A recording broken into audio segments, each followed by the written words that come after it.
Hey, what's going on, guys? So today we have a crate club. I meant to film this earlier today outside just because these bigger boxes I like to do outside.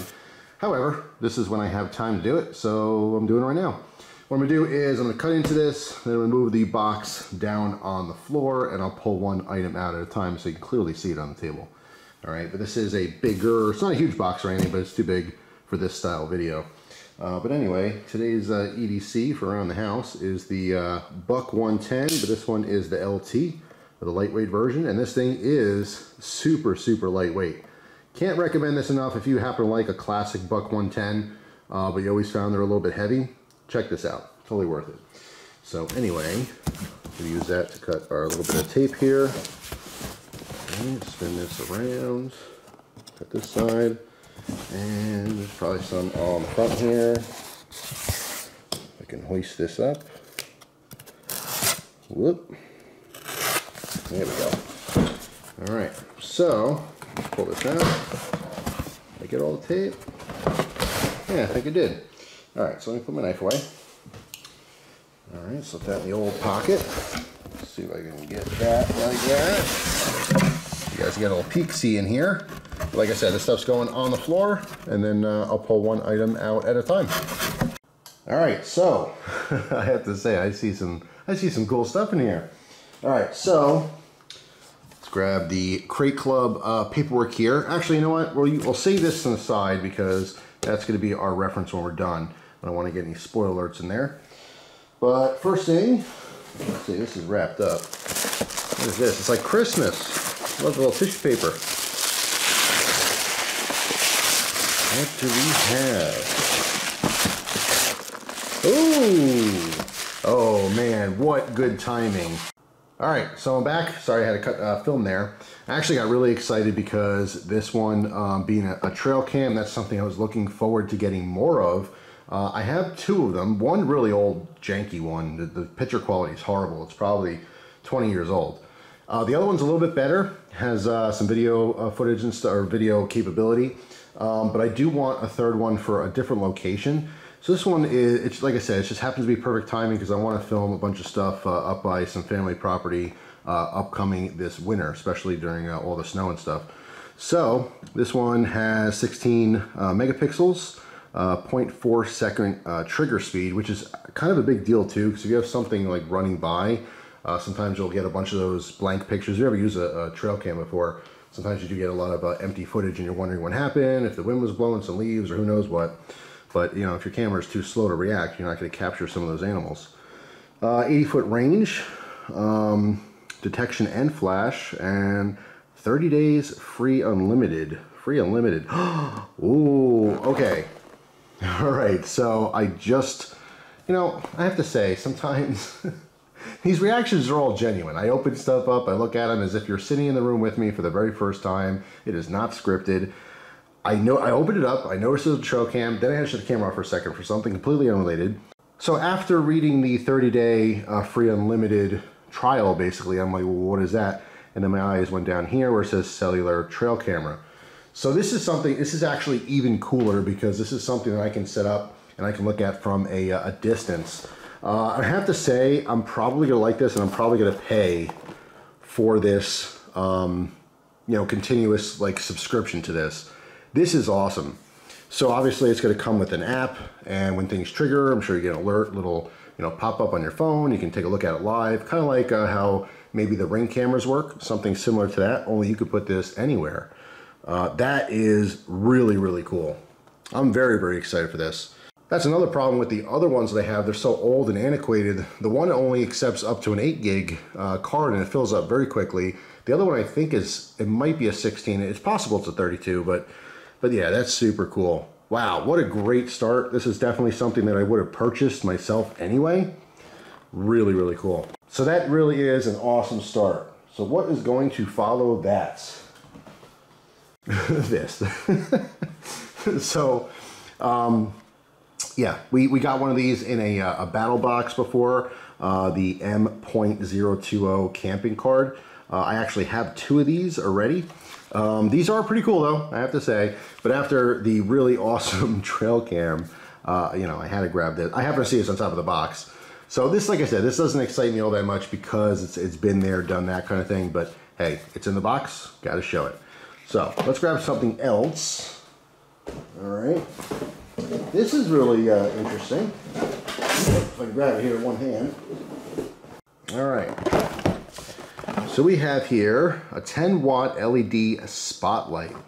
All right. So this is the old school type spotlights. My grandfather had a spotlight like this from the 70s. Obviously, it wasn't an LED, and it wasn't rechargeable. You know, it took a big old fat battery. I forget what those are. I used to use them for like science projects in school. I want to say maybe is it a 12 volt? I don't know. It's like it looks kind of like a little brick.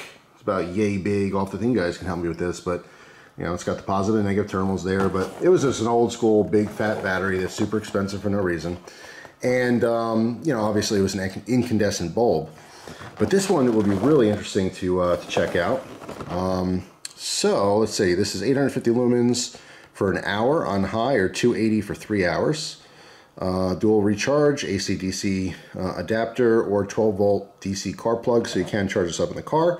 So this could be one of those, you know, additions to a truck pack, or, you know, a car layout if you want to have some kind of emergency spotlight type deal. Shows 1,500 foot beam distance. Yeah, this is pretty neat. Cyclops brand. Cyclops, get out of the dark. I don't think I'm familiar with Cyclops. You know, could be wrong there, but let's go ahead and take this out of the box here. Take a peek at it. All right, so we got our car charger there and a regular charger. Pop this guy out. Make sure there's nothing important in here. Well, paperwork could be important, we'll see. Put that off to the side. So we have the classic drop handle. Does this angle? There's actually a lanyard on both sides here in case you want to add a strap to it or something. Obviously the bottom angle, so you can leave it on a flat surface. Does this go all the way out? No. That's back in to be flat. All right, we have our, looks like our on off. Okay, so all the way up is our low. And just looking, oh yeah, this is definitely a spotlight. Very, very tight beam. I'm seeing across the room on low. All right, so the middle is off and then the bottom. Oh, actually, you know what? Let's see. No, the bottom's low, looks like. The bottom definitely looks just a touch not as bright. Yeah, I mean, that's pretty straightforward. It's actually pretty lightweight as well.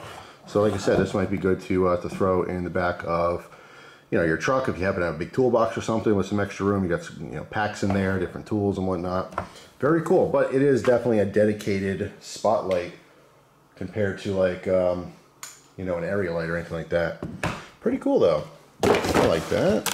Don't have a whole lot of those specific type lights, at least a lightweight one. I do have some very nice high-end spotlights that are very expensive. However, they're big old chunkers and they're not as easy to carry, like, you know, they're not as comfortable as something like that with the handle. But anyway, let's see what else we have here. All right, what is this? Pale blue. Home conversion kit. For what?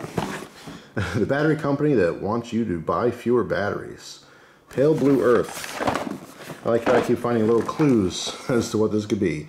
Ditch disposables. Okay, so I'm thinking some kind of rechargeable battery system. Something along those lines. So let's grab the old EDC here. All right. Pop this guy open. Ooh, okay. Nice, so it's a whole system here. Wow. I don't know what I was expecting. I was kind of expecting some kind of a, I don't know, conversion box, some kind of power bank type deal. All right, so it looks like it's a whole battery kit.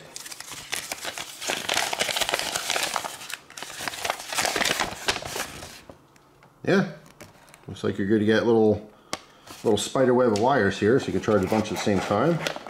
Let's see, so these look like some C's or D's? Well, put those aside a second. What do we have in the middle here? These are some 9 volts. I'll tell you, 9 volts are one of those batteries that Not a whole lot of people stock, but you need them. I happen to use them in a bunch of things. I have a metal detector, it takes 2 of these things. Obviously all of our smoke alarms take these things. What else do I have? I have, you know, it's escaping me at the moment. I want to say that there's at least 2 or 3 other things that take 9 volts, and I always forget to take a 9 volt until it comes time to use it. I know a bunch of stun guns and stuff take 9 volts that I have. All kinds of things, random stuff. Like the metal detector, why does that take a 9 volt, right? That could have been double A's or something else, but it's not. It's an inconvenient 9 volt. Alright, so here is all the cables. Anything else in the box? Yes, there is. Another pack there. Okay. So it looks like these are all USB to USB. Oh no, these are what, micro B? Looks like. It would have been nice if it was Type C, but that's okay. So we have a bunch of cables here, and these are all just rechargeable batteries. So we have 4 AAAs. Let's see. Oh no, 8 AAAs. Looks like 12 AA's. Be 4 9 volts. And I wonder if these are C's or D's. Might be D cell. Let's see. Yeah, Type D. 1.5 volt. Alright. Looks like maybe 4 D's. These are exactly the same, yeah. So yeah, pretty cool. Definitely convenient. Definitely something you can keep in your preps. I happen to like rechargeable batteries, so I use them in my daily life, but it's nice to have this stuff at the ready in case something goes down and you need to charge your batteries. Make sure, obviously, you have the appropriate charged up battery packs. A lot of those battery banks are awesome, but if you don't have something solar, it's not going to help you if there's a big outage on the power grid. You know what I mean? That's something that's very plausible. Maybe not long term, but at least in the short term. You know, you lose power for a couple days, it's not a big deal. You lose power for a couple weeks, a couple months, people are starting to hurt because you know, we rely on a lot of electronics just in our daily life. You know what I mean? But yeah, that is very, very useful stuff. So put those away for now. And we'll see what else we have in this awesome box. I have to say, I'm loving everything so far. All right. So what's next? We have a small box and a large box. I'm going to go with the large box first because I think the small box looks like a knife. Well, we all love the knife. I'm going to save that for last. All right. So what is this? Rightline gear. Hitch rack dry bags. Adjustable size storage for your hitch rack. So you get a set of 2. It's 30 inch by 20 inch by 55 inch deep. As you saw, it's adjustable. Pretty cool. So, you know, in my case, I happen to not have a hitch on my vehicle. My wife does not have a hitch on her vehicle either. But this is something that I can definitely utilize maybe with a family's vehicle in their situation. So there's a little shot on how these guys work. You don't necessarily have to have it on a hitch. You can have it on anything that you're going to have exposed. Obviously, the truck bed is the most important, probably more common than people having you know, racks and stuff like that. But yeah, definitely a very cool piece of usable gear. And you can also think outside the box too. If you don't happen to have a vehicle with an open cargo area, you know, like I might utilize these on my roof rack. So if I have something, let's say I get a box, I don't want it to get wet. I'm buying it, oh no, now it's starting to rain. This is something I would keep in my vehicle in storage. And I could just whip this out to be able to cover anything up there that I need to. So I could travel with it without worrying about it getting wet. So very cool. All right, last up here, we have a knife. So we have M3 Tactical, all right, which we have seen before. And this one is the Recon. Now, that sounds familiar. I'm not sure if this is, because off the top of my head, I want to say that this is that Karambit, which is super cool, by the way, which I really like a lot. But I don't remember if that's called the Recon, or I think that was the M3. You guys probably remember more than I do. I would say in the last probably, I don't know, 3 months or so, I've been through a ton of new knives. All right, you guys haven't seen it on camera, but I'm getting a lot of stuff in trades, as well as a lot of testing. Yes, yes it is. All right, so this was called the Recon. Very cool knife. We saw this in a BATTLBOX. And I like it a lot. Actually, it's pulled from this end. So I know that end's going to go through that paper just fine. All right, so this guy's all greased up, which I like to see. So it's I don't mind oil on my knives. If you don't like it wet, just wipe it off. But oil is very important, especially for long-term storage on blades. So yeah, there it is. Very, very cool karambit. Fits my hand very nicely. I do like these kind of unique cutouts on the back here for the jimping. Almost look like little waves. Pretty interesting though, and especially on the ring. Very unique design on that ring. And you don't have to use the ring either if you don't want to. But yeah, very, very cool knife. So that concludes this Crate Club. I love BattleBox, you guys know that. Crate Club, I've said it since the beginning. They are essentially the more tacked out version or more tactical version of BattleBox. You tend to see a lot more firearms related stuff in there, which is very cool, especially if you're obviously into the hobby of firearms. But yeah, generally speaking, it's more tactical overall. So let's put this buck knife away for a second. And we're just gonna reference this real quick. Make sure we're not missing anything. All right, so first off here is the Tactica M.020 camping tool. All right. Actually, you know what? Is that a black one? They're showing a black one in the picture. This looks like it's stainless. I'm not sure because all the ones that I have are stainless. Let's see. Nope. It is kind of stainless. But yeah, still cool. All right. So next up here is the Pale Blue Home Conversion Kit. All right. This is obviously all the rechargeable batteries. Then we have the M3. Oh, it is the M3. All right. I knew there was something there. The M3 Force Recon. All right. There's our knife. Then, of course, the Trailcam, which is the coolest thing to me in this particular box, just because I happen to have a very specific interest in one. Then the Cyclops 10-watt Spotlight. And then we have the dry bags for the hitch or racks. Very, very cool. So yeah, let me know down in the description box. Do you guys subscribe to Crate Club as well as BattleBox? And do you do both? Because I've had that question before, like which one's better. And some people actually just do both, which I love testing. You guys know I'm into all of it. But I have to say, if you have to kind of pick one, if you're more the kind of wilderness living type person and, you know, more the camper, you know, esque type person, I'd go with BattleBox. If you're more the kind of tacked out guy, you know, you spend most of your free time at the range shooting, but you still kind of like camping, getting outdoors, stuff like that, then Crate Club's probably your bag, you know, but to each their own. You know, people like different things for different reasons. But anyway, that's all. Thanks for watching, guys. Hope you have an awesome day. Also, let me know down in the comment section who has the Buck 110 LT. It really is an awesome knife. Very simple, very, very affordable as well. Be surprised when you look up how much these things cost. And it's classic. I mean, this we all know, right? But we usually see this with a bunch of heavy brass and some wood.